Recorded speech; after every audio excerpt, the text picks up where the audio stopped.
Ngayon nga po ay may update na ipinadala itong si Marilyn Musni ng amang Rodriguez Marikina. 49 years old. Tatlo po ang anak ni Marilyn, isang 28, 26 at 13 years old. At ito nga pong bunso ay nag-aaral pa sa ngayon. Ang kinakasama niya po ay isang welder. At nakikinig po sila sa radyo last year pa. Tubong Masbate at elementary graduate po itong si Marilyn Musni. Samantalang yung asawa naman niya ay mula sa Nueva Ecija at high school graduate. Nagba-barbecue sila before. Ito yung naaalala ni Baby na barbecue. Dito galing yun. Pero natigil nga po dahil nawalan sila ng puhunan. So sa ngayon, tinutulungan sila ng kanilang pangalawang anak na mayroon na ring asawa at sariling pamilya.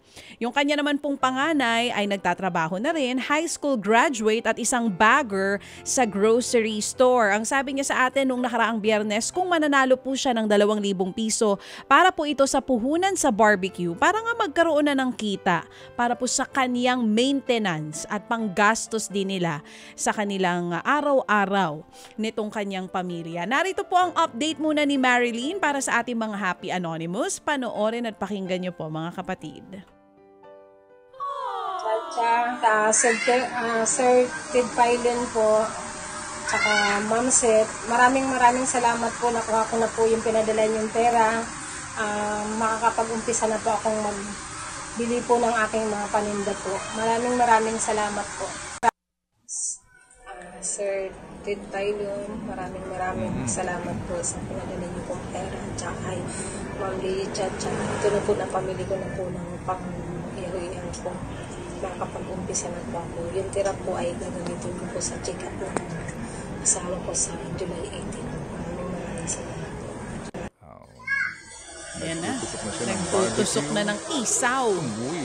Isaw ng manok yan, tama? Sarap. Ang maayos naman ang kanyang paghahanda nito. Oo, eto na po. Maayos ang kanyang kapaligiran. Yan ang importante dyan. Malinis. Oo. At ngayon ay nag-umpisa na siya magbenta. Yes, kahapon. nagbenta na siya kahapon. Yun. 400 pesos po ang neto nakita ni Ate Marilyn Musni. Yan po ang bigay ng ating mga Happy Anonymous sa kanya. So at least ngayon, hindi na nila iisipin yung pangkain po nila sa pang-araw-araw. Yung kasing, di ba yung asawa niya may sakit? Yes. Ang sinasabi nga niya dahil sa karamdaman nito, hindi na ho nakapagtrabaho at kinakailangan nga ng gamutan na. Sige, so the fact na ang tinanggap po ni nanay ay 2,500 at kitang-kita po natin kung gaano kalayo ang narating nito pong halagang ito at atin po ring napatunayan ang kanyang integridad at sinseridad. Siya po'y ating tatawagan muli, mga kapatid, ha? Mukhang madadagdagan ang panindang barbecue. Sino may sabi? Ay, sorry. Tayo Sino naman may dito sabi ay hindi madadagdagan? nangangako. Eh, alam ko namang ikaw. Nakaturo si Erwin sa akin, nakakatakot yung turo. Pero ikaw. alam mo ang mga Happy Anonymous natin, bigla na lang sumusulput yan. Huwag kang Nang lumihis. walang pasabi. Kasi kung siya po'y kumita ng 400 piso, nang malinis daw ho iyon, Yes, neto. tandaan natin, yung pagod niya. Correct. Yung Hindi pa 400 na nabilang. sinasabi niyang Tama. malinis, mga kapatid, hindi pa actually kasama doon yung pagod niya. Correct. Ganun po yung mga naghahanap buhay ng sarili. Kinikwenta ho nila yung kanilang kinikita parang magbubukid. Hindi na ho kinikwenta yung labor. Pero the fact ho na siya po'y pinaghirapan niya, opo, kung kukwentahin mo yun, hindi pa umabot na minimum wage. For Metro Manila, kasi ito ay taga Marikina, hindi ho ba? Yes, kaya ngayon po tawagan lang natin siya dahil si Chacha malamang may magandang balita para sa kanya. Lagi akong may magandang balita na hatid. Lalo pa, ang ganda-ganda mo ngayong umagang ito. Ngayon lang? Ha? Ngayon lang ito? Espesyal ngayon. Oh. Sa mga nagdaang araw. Ngayon na espesyal. Talaga? Talagang hindi na ako maliligo simula bukas. Ay, salamat naman kung Tama ganon. yung sinabi mo. Talagang nawawash out. Joke lang mga kapatid. Ito, abangan po natin itong ating ugnayan ulit kay Marilyn Musni. At syempre, pabida sa Radyo 5. Mamaya po, abang-abang kayo ha. Yung mga nagtatanong, may pabida po ba ngayon? Syempre, meron. Abangan din natin yung report sa atin ng gwardya na nakatanggap oo. ng 6,000 piso na tulong para sa kanyang pamilya. Speaking of that, last Friday, nagpadala yan si Kuya ng mensahe sa Facebook page ko. Ang Okay. sinasabi niya nga na ipadala na niya sa kanyang asawa yung 5,000 piso at yung 1,000 Sa itinira kanya. niya para sa Okay, kanya. nasa ating linya ngayon si Marilyn Musni ng Amang Rodriguez dyan sa Marikina. Marilyn, good morning. Good morning po. Oo, asa ka ngayon? Andito po sa bahay po. Oo, hindi ba kami nakaka-estorbo sa'yo? Hindi naman po. Oh, kasi nung Friday, di ba? Ako'y Naalala mo? Oo. Naghahanda na ako ng paninda ko mamayang hapon. Yung sipag Oo, naman talaga. kasi ito si naalala ko na siya nagsasabi na kinakabahan siya. Sabi ko, bakit may sala ka ba? Sabi nung ating manonood nung Friday, sa Pilipinas po, ang mga inosente, ang mga pangkaraniwan, sila ang kinakabahan. Dahil baka nga sila, di ba, ma-checkpoint o ma-red tag. Yun ang mga dapat kabahan talaga. Opo, yung mga magnanakaw sa kaban ng bayan, yun ang walang kakaba-kaba. Wala. Opo. Oo. Oo. At mga Tulog pa yan, ipinagmamalaki pa. malamang. Anyway, okay, Marilyn. Good morning po. Good morning. Nakita namin yung sipag mo. Ano mo nga sa amin, ikwento mo nga sa amin, gaano kahirap yan hanggat sa mabilang mo na yung kinita mo na malinis ka mong 400? Opo, sa nag-uumpisa po talaga ako mamalingki po, 5:30 po. Tapos lalating pa ako sa bahay ng mga 8 po. Andyan ako sa bahay. Tapos naguhugas na po ako. Tapos hanggang sa i-adobo ko po. Tapos tutusoking ko na. Binibilang ko na po yung pag natusok ko na po lahat. Nauubos naman ang paninda mo o yung hindi nabebenta, kinakain nyo na lang? May natitira po dalawang stick, 3 stick po. Yun lang po ang natitira po na sa akin. Ganun lang po. Oo, pero baka naman pag natitira sa'yo, puro isaw at dugo, baka naman tumaas ang iyong uric acid. Hindi po. Yung madalas kong matira yung may ulo, kaya yung paa. Paanang matok po. Sige. Yung Mr. Mukha mo, kinakailangan ng gamutan, ano? Opo. O, ano ba? Maintenance niya na po na nagamutan po sa Ano yan? Maintenance? Opo, maintenance po. Sa July 18 po, meron po siyang laboratory. Tapos pag after po ng laboratory niya, sa 22 po, check up niya po.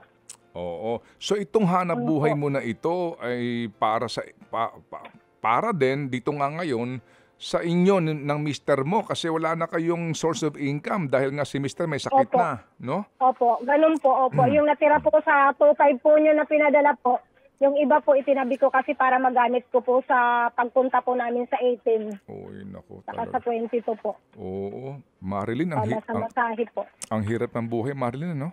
No? Opo, ang hirap po talaga, Sir Sid po. Oo, sobra. Kasi may nag-aaral pa po akong high school po, grade 8. Yung bang nag-aaral mo high school ngayon, may gamit na sa school? Wala pa nga pong gamit eh. Uniforme din po niya, bitin na po yung pantalon. Ito yung 13 anyos. Opo, yung 13 po. Yan po ang lagi kong katuwang po sa pagtitinda ko po. Tumutulong sa iyo. Po, Okay. tumutulong po yan. Yan ang nagbababa po. Kasi po ang tinitirhan po namin, sa taas po kami. Bali, binababa pa po namin ang tabi ng kalsada yun. Oo, nako. O sige, so ito muna si Opo. Chacha. Ito muna si Tita Chacha mo bago kita Okay, babalikan. opo. Chacha. Yes, baby. Yes. Oy, Good morning po. good morning, Ate Marilyn. Kung sakali ba, ang tanong dito ng mga Happy Anonymous natin, kung magdadagdag ka ng paninda, bukod sa barbecue, ano pa yung gusto mo na itinda dyan sa lugar nyo? Opo, gusto ko po sana kasi magkaroon po ako kahit maliit po na tindahan. Kasi doon po sa pwesto po namin, pwede po akong magtindahan po doon sa inuupahan namin ngayon po sa taas. So, Parang sari-sari bahay store ko po. din. so parang Opo. doon ka na rin magba-barbecue. Hindi po, ibababa ko pag wala po yung asawa ko, pag wala po siyang extra, yung po magbabantay. Kasi, Yung asawa niya. Okay. Opo. Pero yung tindahan mo na yan, kumbaga hindi yan permanente na structure, kumbaga meron lang paninda, ganon? opo, Paano ang balak mo? Kasi kung ano yan, sa bangketa? o yung ihaw-ihaw po sa bangketa po, Sige, ganito dito muna. sa kapitbahay po namin. O sige, ganito muna. No? Unahin lang natin Opo. muna, okay? Oo. Opo. para may uniforme naman yung anak mo, bibigyan ka namin ng 2,000 piso. Ay, thank you po, Sir Tid po. Maraming salamat Hindi sa amin galing yan. Sa next na video mo, wag na magpasalamat sa amin. Doon lamang sa mga doon lamang sa mga nagmamalasakit sa inyo ha. Hindi na kami bale. Wag niyo na kami banggitin. Higit sa lahat sa ating Panginoon ang ating pasalamat ha. Ganito, yung 2,000 piso para mo lang masiguro na may uniforme na. Anong pangalan ng anak mo? Clyde po. Ha? Clyde. Okay. Opo. Para meron na siyang bagong uniforme, no? Opo. Tsaka gamit sa school, okay? Opo. Yun, exclusive mo na lang yon sa lahat ng gamit niya. Ay, okay po. Sa akin lang ha, sa akin lang ito ha. Huwag kang mag-alala, si Chacha babalikan ka pa eh. Okay. Ito lang, yung 2,000 piso, sa kanya ito pangako mo sa amin. Para lang, kasi yung bata ka mo na katuwang mo, sigurado ako mas mag-aaral ng mabuti yan kapag nakita niya naman, di ba, na meron siyang bagong uniforme, meron siyang kompletong kwaderno na kakailanganin sa school. Oo. At yung masosobra dyan, wag mo na rin gastusin, itabi mo kasi mangangailangan yung bata na yan, sigurado eh. Opo, yung mga project po yes, sa school. so meron siyang 2,000. Okay? Si Chacha magdadagdag para sa puhunan mo dito sa iyong pinagkakaabalahan. Ano, Cha? Oy, ito na muna. Bago, yung dagdag natin. Po. Yes po, ate, meron nagpadala sa atin dito si Happy Jen. Nag-add ng 1,000 piso. Sa puhunan niya ito. Yes. At dagdagan pa natin yan ng 1,000 piso din para 4,000 pesos na ang matatanggap mo ngayong araw na ito. Ay, okay po. Maraming salamat po sa mga lahat po nang nagbigay po, sa mga anonymous po. Lalo na po sa Panginoon po natin na binigyan niya po ako ng pagkakataon po na makasali po sa programa niyo po. Sige, si Happy Kay nagbibigay ng 2,000 para doon sa anak mo. Okay? Ulitin ko lang ha. 2,000 para kay Clyde, 2,000 dito sa binabanggit ni Chacha. Dagdag ito sa puhunan mo diyan sa iyong barbecue na iyan. Diyan tayo muna mag-focus. Nang sa ganun naman, medyo maluwag-luwag ka ng kaunti, ha? Opo. Okay? Opo. Ay, salamat. O sige, maraming salamat po sa mga anonymous po na nagbigay. Maraming salamat po, Sir Ted, DJ Chacha. Salamat din sa iyo, Marilyn, sa iyong ipinadala sa amin na patunay sa katotohanan ng iyong kwento.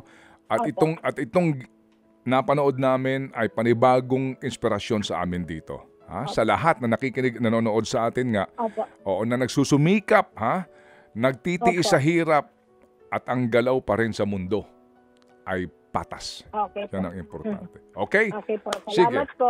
Maraming salamat. Salamat, Marilyn. At sa mga anonymous po na nagbigay po ng tulong. Thank you. Thank you very much. Marilyn Musni po ng Marikina. Ted Filon at DJ Chacha. Ngayon, nasa Radyo 5, 92.3 News FM. Monday to Friday, 6 to 10 a.m.